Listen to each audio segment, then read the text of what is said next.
ఊరంతా అప్పుడప్పుడే నిశ్శబ్దంలోకి వెళ్తోంది.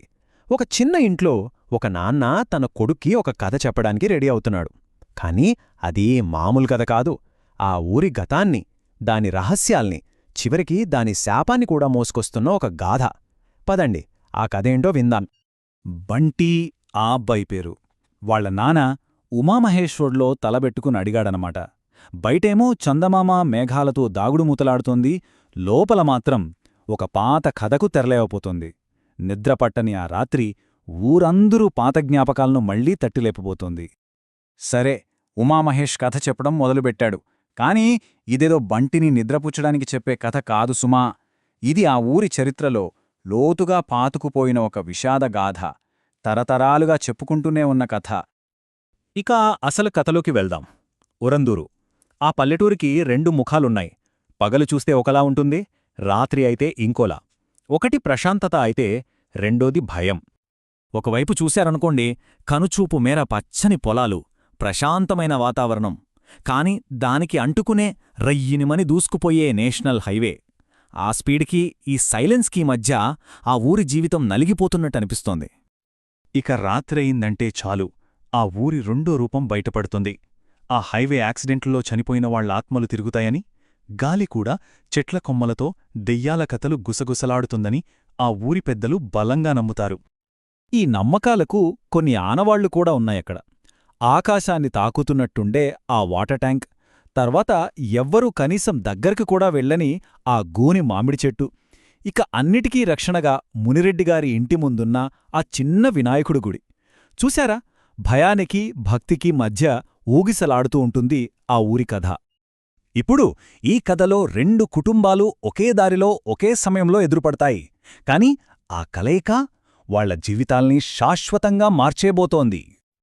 ఇక్కడ ఈ రెండు కుటుంబాల మధ్య తేడా చూస్తే మనకే ఆశ్చర్యంగా ఉంటుంది. ఒకవైపేమో రాజయ్య, శాంతమ్మ ప్రశాంతంగా కష్టపడి బతుకే జీవితం వాళ్లదే. మరోవైపు దొంగతనం చేసి పారిపోతున్న మల్లయ్య, పాపమ్మ కుటుంబం. నిస్సహాయత, ఆకలి వాళ్ల కళ్లల్లో కనిపిస్తున్నాయి. రెండు పూర్తి భిన్నమైన ప్రపంచాలు కదా. రాజయ్య ఒక మామూలు రైతు. పొలంలో కష్టపడటం, భార్య శాంతమ్మ ప్రేమగా తెచ్చిన అన్నం తినటం, కొడుకు రసయ్యతో ఆడుకోవడం. అంతే, ఇంతే వాళ్ల ప్రపంచం. వాళ్ల జీవితం ప్రశాంతతకు మారుపేర్లా ఉండేది. కాని మల్లయ్య, పాపమ్మల పరిస్థితి దీనికి పూర్తి రివర్స్. 6 రోజులుగా ఆకలితో నకనకలాడుతున్న పిల్లలు, వాళ్లకోసం పాపమ్మ కొంత బంగారం, డబ్బు దొంగిలించి పారిపోతున్నారు. వాళ్ల ప్రతి అడుగులో ఆందోళన, భయం, నిస్సహాయత, ఇవి తప్ప ఇంకేమీ లేవు. ఆ దారి పక్కనే ఉన్న ఒక పాడుబడ్డ బావి దగ్గర ఈ రెండు కథలూ కలిసి ఒకే విషాదంగా మారబోతున్నాయి. ఆ ఒక్క క్షణం ఊరందూరు తలరాతనే మార్చేసింది. అసలు ఏం జరిగిందంటే, ఆలోచనలో నడుస్తున్న మల్లయ్య ఉన్నట్టుండి కాలుజారి రోడ్డు పక్కనే ఉన్న ఆ పాడుబడ్డ బావిలో పడిపోయాడు.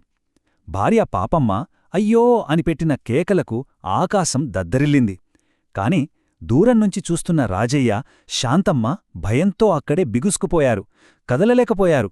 చివరికి ఏం చెయ్యాలో తెలియక నిస్సహాయంగా పాపమ్మ కూడా భర్త వెనకే ఆ బావిలోకి దూకేసింది. ఇక్కడే అసలు ప్రశ్న మొదలవుతుంది. కళ్లముందే ఇద్దరూ ప్రాణాలతో కొట్టుమిట్టాడుతుంటే రాజయ్య, శాంతమ్మ ఎందుకు వాళ్లకు సహాయం చేయలేకపోయారు? అది భయమా, లేక నిస్సహాయత? కారణం ఏదైతేనేం, ఫలితం మాత్రం ఘోరం. ఆ బావి ఒక్కసారిగా నిశ్శబ్దమైపోయింది. 2 ప్రాణాలను అలా తనలో కలిపేసుకుంది. అయితే ఆ సంఘటన కేవలం ఒక యాక్సిడెంట్గా మిగిలిపోలేదు. ఆ బావి నిశ్శబ్దం నుంచి ఒక శాపం పుట్టింది. ఆ శాపం ఊరందరూని తరతరాలు వెంటాడబోతోంది.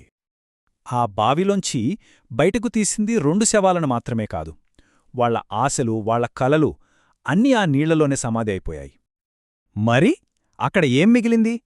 పిల్లల ఆకలి తీర్చలేని ఆ బంగారు మూట, పనికివాని కాగితపు నోట్ల కట్ట, అనాథులుగా మారిన 2 పసిపిల్లలు, అన్నిటికన్నా ముఖ్యంగా సహాయం అందలేదనే బాధతో రగిలిపోతున్న పాపమ్మ ఆత్మ.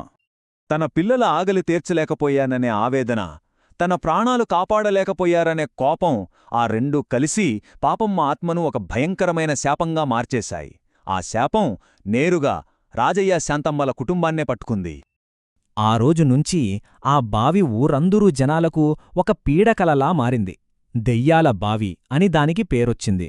దాని దరిదాపుల్లోకి వెళ్లడానికి కూడా ఎవ్వరూ సాహసించేవాళ్లు కాదు.